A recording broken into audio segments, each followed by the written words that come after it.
I grew up actually in Houston, Texas. I went to Texas A&M, just 90 miles down the road.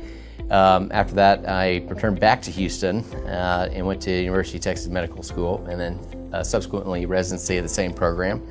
So all my training was in Houston until fellowship. I got accepted at Duke and spent a year up in North Carolina. We learned a lot and moved back to start practice. My father was actually an orthopedic surgeon for 30 years, so I got to go with him and get firsthand experience at that young of age.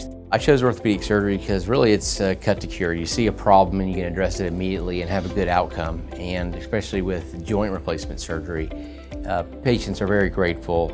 You take care of their arthritis immediately and they do well. I specialize in joint replacement of the hip and knee. I do primary and revision surgery, so first time surgeries, redos if there's been any complications, infections, partial knee replacements, and also do any complex fractures or revisions or redos of total joint replacements. My practice is unique in the fact that I treat a lot of complex fractures and even infections that have been done from other institutions. My philosophy of care is, I think, different. I come in with a big bright smile on my face every time, and I get to know them, and I play a lot of jokes actually.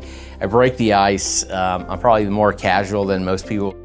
The best part of my job is being able to wake up, put on scrubs, operate, and have great outcomes and happy patients.